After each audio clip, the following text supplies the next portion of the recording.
Tak mahal, bangunkan aplikasi seperti MySejahtera. Menteri Kesihatan Khairy Jamaluddin dalam penjelasannya berhubung MySejahtera berkata pemindahan pengurusan aplikasi tersebut pada 26 November tahun lalu adalah antara Majlis Keselamatan Negara MKN dengan Kementerian Kesihatan Malaysia KKM, bukan antara pihak swasta dengan kerajaan. Beliau berkata ketika MySejahtera dibangunkan, hak milik aplikasi itu diberikan kepada MKN dan syarikat berpangkalan di Singapura. KPI Soft Malaysia Sdn Bhd pula bertanggungjawab menguruskan aplikasi berkenaan.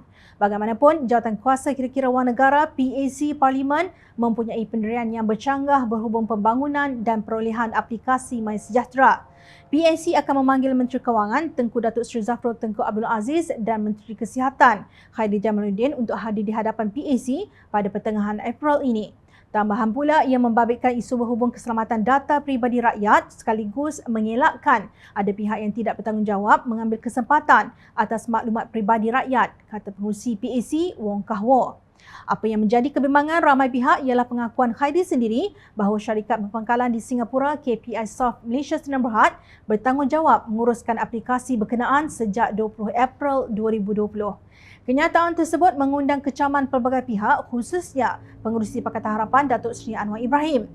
Ini membimbangkan tatkala kerajaan Malaysia telah melibatkan entiti asing tanpa kontrak atas tujuan CSR untuk membangun dan mengurus perisian yang mengumpul data peribadi dan sensitif rakyat Malaysia, kata Anwar. Anwar berkata Menteri Kesihatan juga gagal untuk menjawab persoalannya tentang tender terbuka dalam hal tersebut. Ini membawa maksud terdapat aspek yang tersembunyi daripada pengetahuan umum tentang MySejahtera. Saya kini menggesa sebuah siasatan yang komprehensif oleh Parlimen dimulakan bagi mengenal pasti segala perihal melibatkan MySejahtera bagi memaknai konsep ketelusan dengan maksud kerahsiaan data peribadi dilindungi dari watak-watak yang tamak yang hanya mahu mencari keuntungan daripada data peribadi rakyat Malaysia, tegasnya. MySejahtera mempunyai 38 juta pengguna berdaftar yang mengandungi maklumat mengenai wabak COVID-19 di Malaysia, termasuk individu kes positif, lokasi mereka dan mereka yang berada di bawah kuarantin di rumah selain data peribadi pengguna termasuk nama, nombor kad pengenalan, nombor telefon dan semakan masuk di premis awam termasuk ke Bukit Aman. Malangnya semua ini boleh diakses oleh pihak penyelenggara MySejahtera yang diakui Khairy sebagai pihak syarikat yang berpangkalan di Singapura. Sementara itu, menjawab isu rundingan bagi kos lesen aplikasi MySejahtera, Khairy berkata proses rundingan kini di peringkat akhir dan semakin hampir ke fasa menandatangani perjanjian. Harga yang saya dengar di pasaran 300 juta ringgit lebih. Tetapi saya boleh nyatakan di sini bahawa harga yang kita runding ini jauh lebih rendah daripada 300 juta ringgit, katanya. Sekejap, berapa 300 juta? Ahli sebuah NGO yang menamakan diri mereka Gerak Independen, Ravi Sundaralingam, mendakwa MySejahtera tidak memerlukan kos yang tinggi untuk dibangunkan. Saya ragu ia menelan kos lebih $238,000 untuk 3 model awal yang dibangunkan pada Mac 2020. Ini tidak mengambil kira pengendalian dan pengurusan aplikasi sedemikian. Hari ini terdapat aplikasi perbankan mudah alih siap untuk diguna pakai yang tersedia secara komersial dan mempunyai ciri yang lebih kompleks daripada MySejahtera yang boleh dibangunkan dan disesuaikan dengan harga kurang daripada 1.2 juta ringgit, kata pembangun aplikasi berkenaan. Tegas Ravi dalam tulisannya dalam portal digitalnewsasia.com. Beliau yang mendakwa memiliki 23 tahun pengalaman dalam sektor teknologi maklumat dan komunikasi berkata kebimbangannya bukan jika aplikasi MySejahtera mentah tanpa data dijual atau disimpan oleh kerajaan. Tetapi katanya yang menjadi kebimbangan adalah penyalahgunaan analitik pengguna dan data alokasi yang direkodkan. Katanya MySejahtera mengumpul 2 jenis data iaitu jenis pertama mengaitkan maklumat peribadi pengguna berdaftar seperti nama, pengenalan, alamat dan status vaksinasi dan jenis kedua pula berkaitan premis perniagaan dan bukan perniagaan yang dikunjungi oleh pengguna aplikasi MySejahtera. Saya tidak fikir rakyat sedar bahawa data yang dikumpul oleh MySejahtera apabila dianalisis oleh pakar boleh digunakan untuk semua jenis model, tingkah laku pengguna serta premis perniagaan dan bukan perniagaan.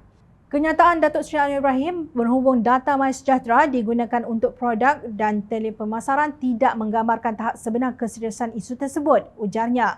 Menurut beliau, seorang penganalisis sains data boleh meramalkan banyak perkara tentang kelakuan pengguna serta premis perniagaan yang berdaftar dengan MySejahtera. Maknanya implikasi MySejahtera jauh lebih luas berbanding apa yang diketahui oleh rakyat. Justru menarik untuk dikongsi cadangan Ravi berhubung isu MySejahtera iaitu pertama, menghentikan pengimbasan wajib kod QR dengan menggunakan aplikasi MySejahtera dan menghadkan penggunaannya kepada merekod status vaksinasi dan maklumat awam sahaja. Kedua, pemadaman kekal semua data lokasi imbasan mentah yang dikutip oleh MySejahtera daripada semua pengkalan data serta sebarang hasil data yang dianalisis dan disatukan yang tertakluk kepada proses analisis ramalan.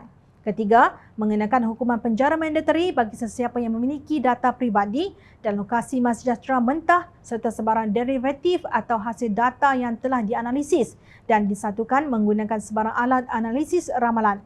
Berdasarkan potensi pencerobohan terhadap privasi pengguna, individu dan premis, kerajaan wajar berterus terang berhubung pembangunan dan perolehan aplikasi MySejahtera. Siapa MySJ untuk jual mahal? Banyak lagi syarikat teknologi maklumat yang boleh mengambil tempatnya, bukan sahaja tender kepada semua pihak awam. Semoga Allah SWT mempermudahkan segala urusan PAC demi keadilan rakyat Malaysia. Ingat, maklumat di hujung jari, rakyat memerhati.